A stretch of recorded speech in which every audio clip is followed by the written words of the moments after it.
আজি আমাৰ দৰং ওদালগুৰি লোকসভা সমষ্টিৰ 11টা আমাৰ যি বিধানসভা সমষ্টি আৰু তাৰ অন্তৰ্গত যি 35টা আমাৰ মণ্ডল সমিতি আছে 4খন জিলা এই জিলা মণ্ডল সমিতিৰ দলৰ যিসকল আমাৰ আত্মীয় কাৰ্যকৰ্তা বিভিন্ন দায়িত্বত যি নিয়োজিত হৈ আছে সেইসকল যুৱ কাৰ্যকৰ্তা উপস্থিতিত এখন বিশেষ সভা আমাৰ অনুষ্ঠিত হয় আজি দৰং ওদালগুৰি কেন্দ্ৰীয় নিৰ্বাচনী কাৰ্যালয়ত আৰু আমি আজি সকলোৱে সংকল্প লৈছোঁ যে আমাৰ যি সংকল্প আকৌ এবাৰ মোদী চৰকাৰ তাৰ কাৰণে যুৱ শক্তিয়ে যাতে এইবাৰ সৰ্বোচ্চ উজাৰি ভোট বৃদ্ধিৰ লগতে সৰ্বাধিক ভোট যাতে ভাৰতীয় জনতা পাৰ্টিৰ পক্ষত উন্নয়নৰ স্বাৰ্থত আনিব পাৰে তাৰ কাৰণে আজি সকলোকে নিজ নিজ অঞ্চলত নিজ নিজ বুথত আগন্তুক 26 এপ্ৰিলৰ নিৰ্বাচনৰ বাবে সাজু হ'বৰ বাবে সকলোৱে আজি আলোচনা হওঁ আৰু আহ্বান জনাওঁ গতিকে আমি নিশ্চিত যে প্ৰায় 35,000ৰো অধিক নতুন ভোটাৰ আমাৰ এইবাৰ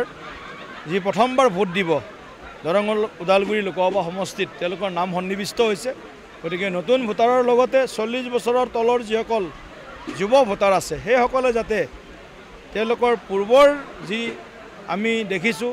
আমাৰ দলৰ প্ৰতি তেওঁলোকৰ মৰম আৰু আমাৰ দলত তেওঁলোকৰ সক্ৰিয়তা এই গোটেই পূৰ্বৰ ধাৰাটো যাতে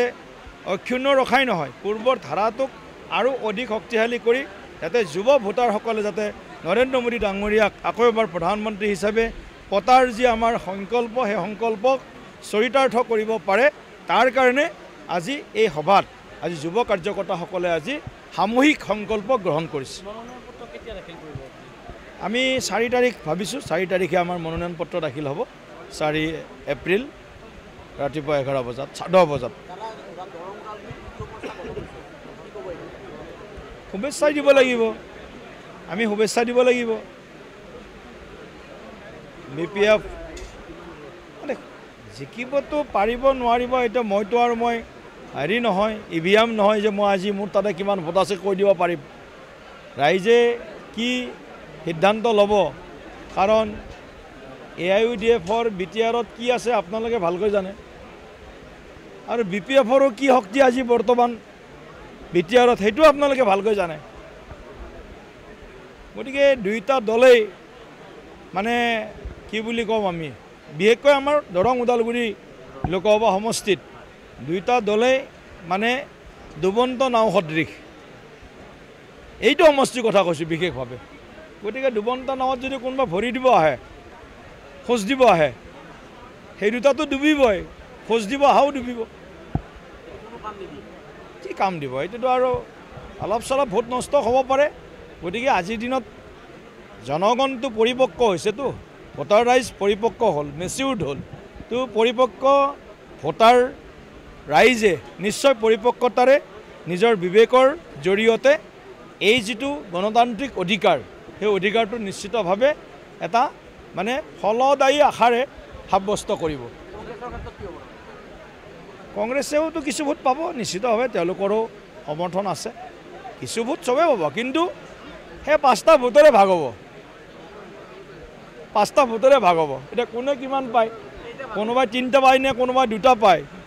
সেইটো নহয় তেওঁলোকৰ কথা কৈছোঁ 5টা ভোটত তেওঁলোকৰ ভাগ হ'ব 2 ভাগ কোনোবা হয়তো 2টা পাব কোনোবা 3টা পাব বাকী 5টা সকলোৱে আমাৰ অংকটো চবেই এতিয়াতো অংক মাষ্টৰৰ আপোনাৰ মানে আমাৰ দলতো বহুত আছে বেলেগতো বহুত আছে এতিয়া চব অংক কৰি গৈছে অংক সফল কেতিয়া হ'ব যেতিয়া বুথত অংকটো গম পায় বুথ কেইটাত 2611টা বুথত কি অংক কৰিছিল 5 বছৰ BJPয়ে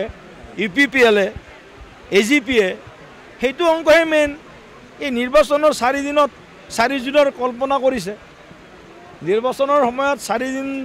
তেওঁলোকে অংক কৰিছে আমিতো 4 বছৰৰ পৰাই অংক কৰি আছোঁ 4 জুনৰ কাৰণে এতিয়া কৰিলে হ'ব কিয় নহ'ব এতিয়া কৰিলে তেওঁলোকে ভবাটো নহ'ব তেওঁলোকে যে ভাবি আছে কিবা এটা সেইটো নহ'ব ৰাইজে অলৰেডি ভাবিছে আপোনাৰ ব্যৱধান কিমান থাকিব এইবিলাক কথা এতিয়া ব্যৱধান বা কিমান মানে যি ভোটত জিকিম এইবিলাক এতিয়া কোৱা কথা নহয় কিন্তু ওদালগুৰি